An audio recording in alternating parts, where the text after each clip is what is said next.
علی رسولہ الکریم اعوذ باللہ من الشیطان الرجیم بسم اللہ الرحمن الرحیم اذا جاء نصر اللہ والفتح ورأیت الناس يدخلون فی دین اللہ افواجا فسبح بحمد ربک واستغفرہ انہ کان توابا۔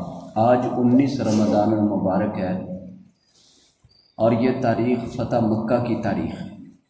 اللہ تعالیٰ نے مسلمانوں کو مکہ فتح عطا فرمایا۔ مکہ کے فتح ہونے میں 2-3 بڑے اسباب ہیں جو میں آپ کے سامنے اس بڑے سارے واقعہ میں سے مختصر کر کے بیان کرنا چاہوں گا۔ اللہ تعالیٰ نے مسلمانوں کو مکہ دوبارہ عطا فرما دیا۔ جس مکہ سے نکالا گیا تھا دوبارہ داخل ہونے کی اجازت نہیں تھی، وہاں کے سردار اپنی فوج اپنا حکم رکھتے تھے۔ اللہ نے ان سب سرداروں کو مغلوب کر دیا اور اپنے پیارے حبیب جناب محمد کریم صلی اللہ علیہ وسلم کو فاتح کی حیثیت سے مکہ کے اندر داخل فرمایا۔ آپ صلی اللہ علیہ وسلم کو خبر ملی کہ مکہ کے لوگوں نے جو ہم سے صلح حدیبیہ کا معاہدہ کیا تھا وہ توڑ دیا ہے۔ آپ صلی اللہ علیہ وسلم نے چند صحابہ کو بھیجا کہ ان سے پوچھیں کہ سچ میں آپ نے معاہدہ توڑ دیا ہے یا رکھنا ہے۔ مکہ کے سردار ابو سفیان نے کہا ہم نے کوئی معاہدہ نہیں رکھنا، معاہدہ توڑ دیا۔ ویسے بھی کافر کی عادت ہے وہ معاہدے توڑ دیا کرتے ہیں۔ یہ مسلمان کی شان ہے کہ وہ معاہدے کی پاسداری کرتا ہے۔ دنیا کے اندر اگر فساد ہے تو کافر کی وجہ سے۔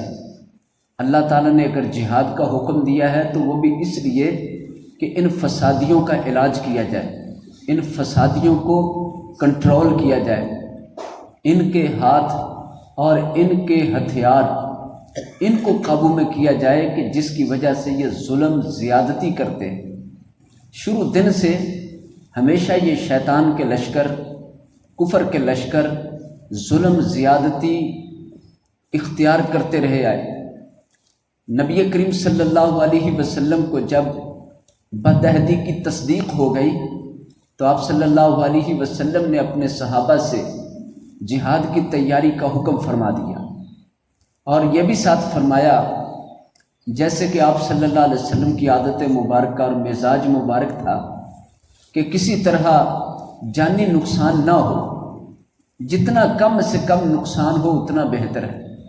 اسی لیے تو آپ صلی اللہ علیہ وسلم نے جنگی تدابیر میں عورتوں کا قتل منع فرمایا، بچوں کا قتل منع فرمایا، بوڑھوں کا قتل منع فرمایا، جو اپنے گھر کا دروازہ بند کر لے اس کو بھی قتل کرنے سے منع فرمایا۔ اسی طرح جو دوران جنگ کلمہ پڑھ دے اس کو بھی قتل کرنے سے منع فرمایا۔ یعنی آپ صلی اللہ علیہ وسلم نے جنگ کے اندر، جہاد کے اندر جو بھی اپنے آپ کو زیر کر دے، ہاتھ اٹھا دے، اس پر حملہ کرنے سے منع فرمایا۔ یہ آپ صلی اللہ علیہ وسلم کی عادت مبارکہ تھی کہ جانی نقصان کو پسند نہیں فرماتے تھے جب تک کہ مجبور نہ کر دیا جائے۔ آپ صلی اللہ علیہ وسلم نے فرمایا ہم اچانک ان پر حملہ کریں گے تاکہ وہ جواب نہ دے سکے اور مغلوب ہو جائے، اور اگر ایسے ہی ہم ان پر حملہ کرتے ہیں وہ تیاری کریں گے تو پھر بہت بڑا معرکہ ہوگا۔ بہتر ہے کہ ہم ان پر اچانک حملہ کریں اور ہمارے حملہ کی ان کو خبر نہ ہو۔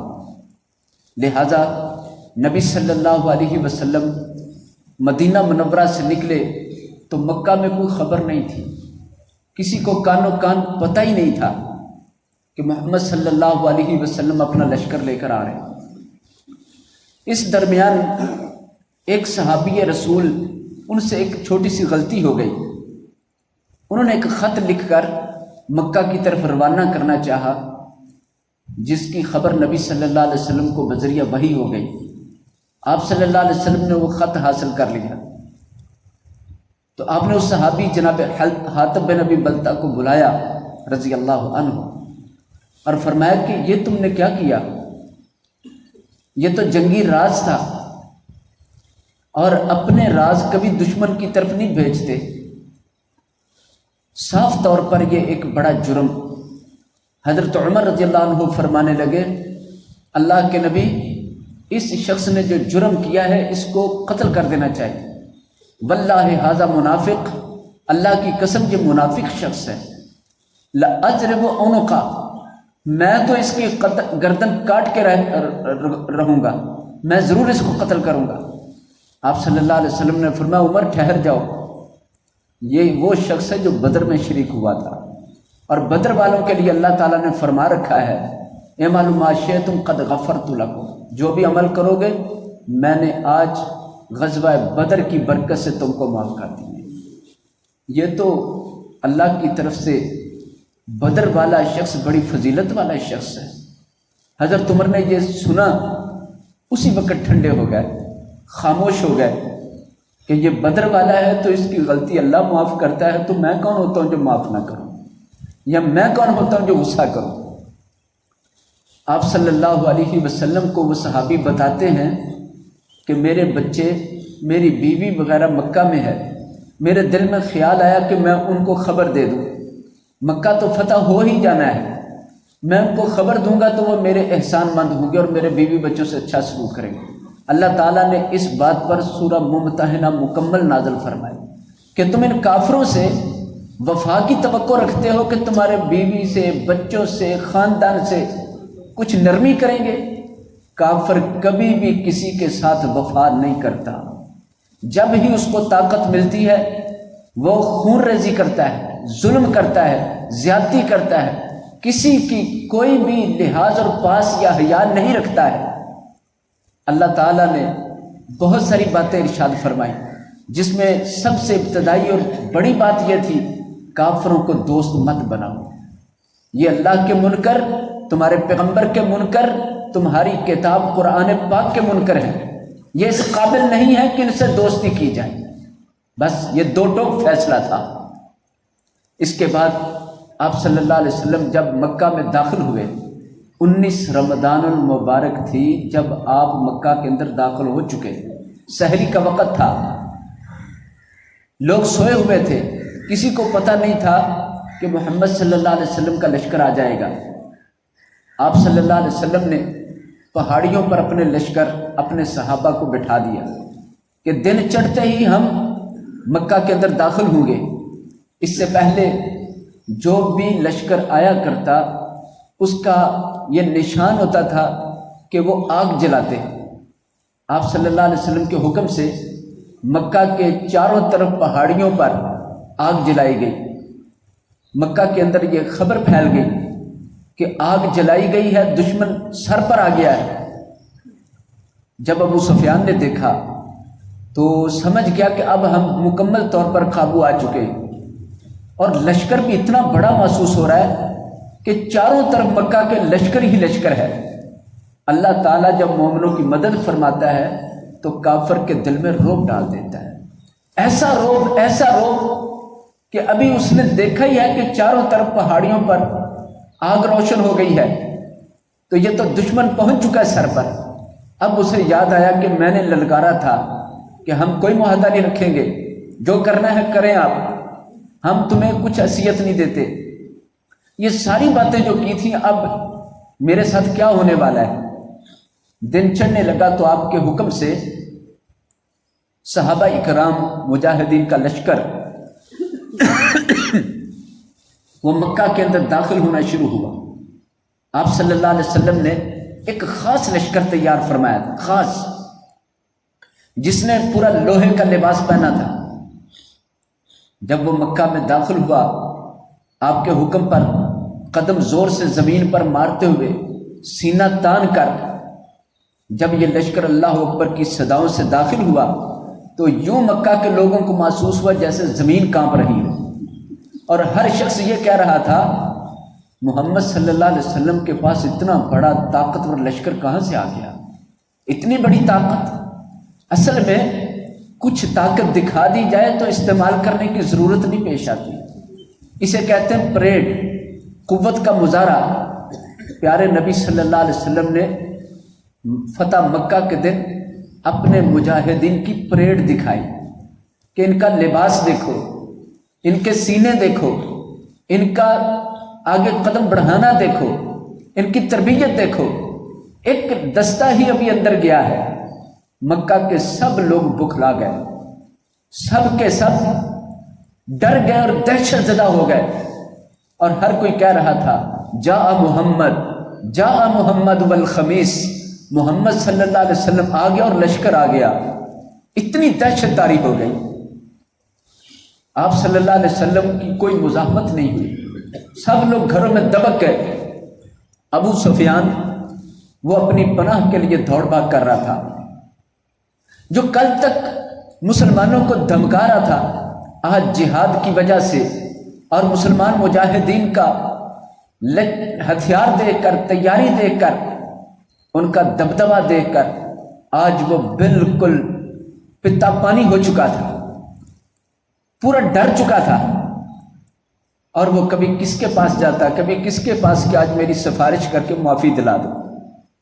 حتیٰ کہ حضرت عمر رضی اللہ تعالیٰ عنہ وہ اس طاق میں تھے کہ کوئی ایسا سردار مجھے ملے جس نے بڑے ظلم زیادتی کیے، آج میں اس کو اپنی تلوار کے ساتھ پورے قرض چکا دوں اس کے۔ لیکن دیکھا کہ ابو سفیان وہ نظر آیا، وہ بھاگتا جا رہا ہے، اور حضرت عباس رضی اللہ عنہ کے پاس چلا گیا، حضرت عمر رضی اللہ عنہ اس کے پیچھے، لیکن وہ بھاگ کر نبی صلی اللہ علیہ وسلم کے خیمہ میں آ گیا، پیچھے ہی حضرت عمر رضی اللہ عنہ آ گیا، ہاتھ جوڑ کے سردار کھڑا ہے، نظریں جھکی ہیں، گردن جھک چکی ہے، اور معافی کا طلبگار ہے۔ آپ صلی اللہ علیہ وسلم نے فرمایا کہ جاؤ میں نے معاف کر دیا۔ ابو سفیان ساتھ ہی مسلمان ہو جاتا ہے کہ میں اسلام قبول کرنا چاہتا ہوں، اسلام بھی قبول کر لیا۔ حضرت عمر فرمانے لگے اللہ کے رسول صلی اللہ علیہ وسلم اگر آپ اس طرح معافی دیتے رہے تو پھر تو آج ان میں سے سارے لوگ ہی بچ جائیں گے، کوئی سزا ہی نہیں پائے گا۔ فرمایا عمر جو مسلمان ہو جائے ہمیں کوئی اجازت نہیں ہے کہ ہم اس سے انتقام لیں یا حملہ کریں۔ ابو سفیان کو امان، اور جو ابو سفیان کے گھر داخل ہو جائے اسے بھی امان ہے۔ آپ صلی اللہ علیہ وسلم مکہ کے اندر اپنی اونٹنی پر بیٹھ کر جب سوار ہوئے تو ہر طرف آپ صلی اللہ علیہ وسلم کے آنے کی وجہ سے خاموشی ہی خاموشی تھی۔ آپ اپنے صحابہ کے ساتھ بیت اللہ کی طرف بڑھے، اپنی گردن، اپنا سر مبارک جھکایا ہوا تھا۔ دنیا کے فاتح بادشاہوں کی طرح نہیں کہ ظلم زیادتی اور اکڑ ہوتی، یہ وہ پیغمبر ہے کہ جس نے مکہ فتح بھی کیا ہے لیکن کوئی تکبر نہیں، کوئی ظلم نہیں کیا، کوئی اپنا روب نہیں جمایا، گردن نیچے ہے، سر اتنا جھک گیا تھا کہ اونٹنی پر بیٹھے اللہ کا شکر ادا کرتے سجدہ کر رہے تھے، اور آپ کا سر مبارک اونٹنی کے کوہان کو لگ رہا تھا۔ آپ مکہ کے اندر بیت اللہ کے اندر پہنچ گئے، بیت اللہ میں داخل ہوئے، 360 بتوں سے بھرا ہوا تھا، سارے بت توڑ ڈالے، اور اندر تصویریں بھی بنی ہوئی تھی، تصویریں بھی مٹا ڈالی۔ اور تصویریں کن کی تھی، بت کن کے تھے؟ صحیح بخاری شریف میں ہے حضرت ابراہیم علیہ السلام کا بت بنایا ہوا ہے۔ ابراہیم علیہ السلام تو وہ جنہوں نے بت توڑ دیے تھے، لیکن ان ظالموں نے انہی کے بت بنا کے پوجنے شروع کر دیے۔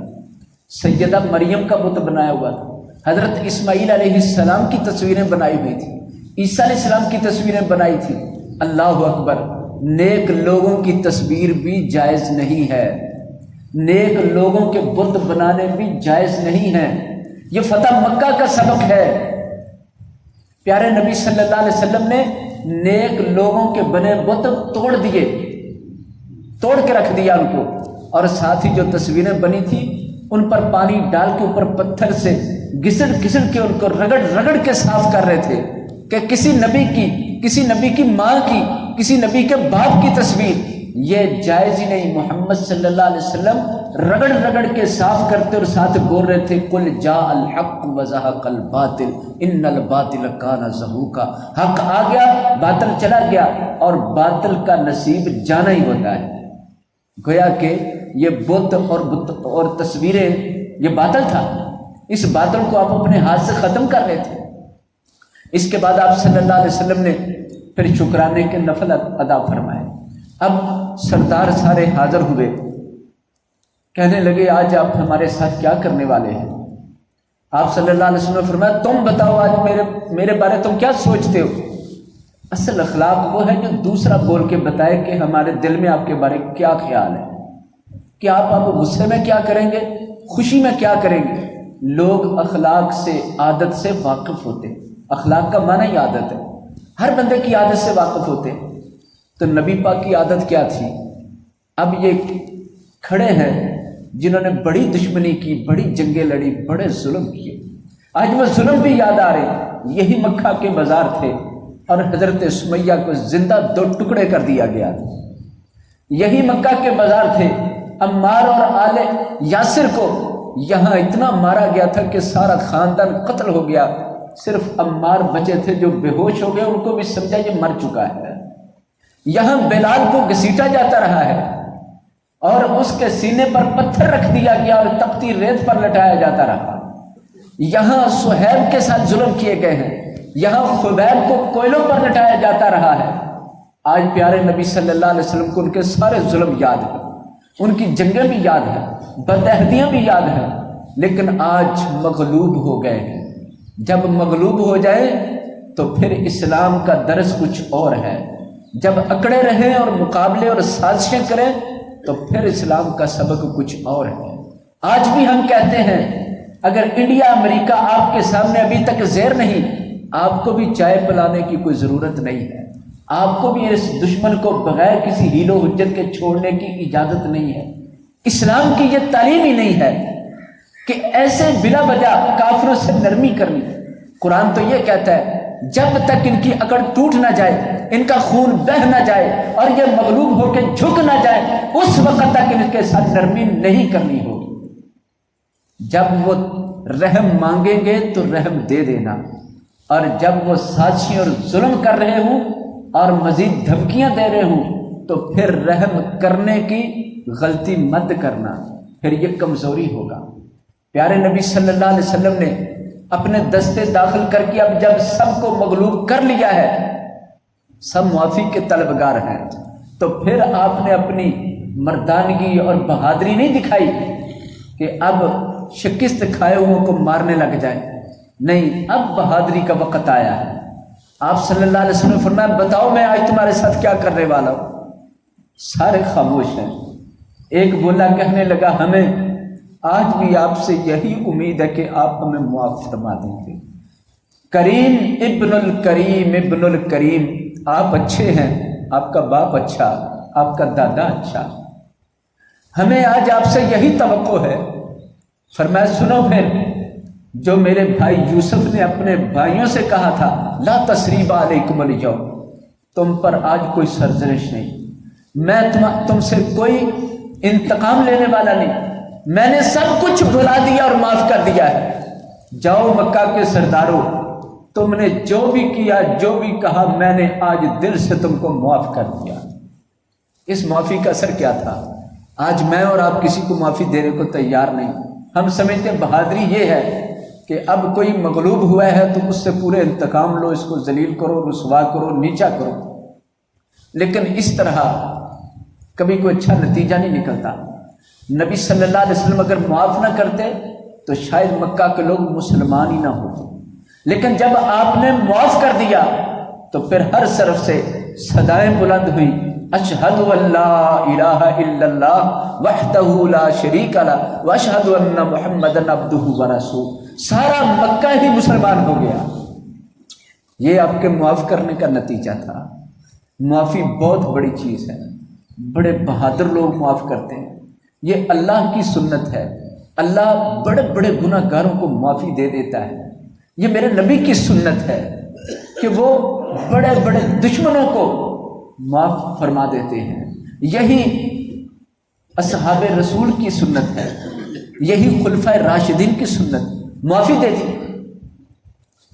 3 لوگ ایسے تھے جن کو یہ خطرہ تھا کہ جتنا کچھ ہم نے ظلم کیا ہمیں معافی کوئی نہیں ملنی، ہمیں کوئی معافی نہیں ملنی۔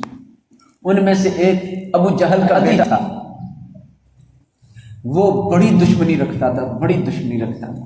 اس نے بڑی جنگیں اور بڑی مخالفت اور بڑا نقصان کیا. اب اس کا ذہن یہ تھا مجھے کسی طور معافی کوئی نہیں ملی. وہ مکہ چھوڑ کے بھاگ گیا.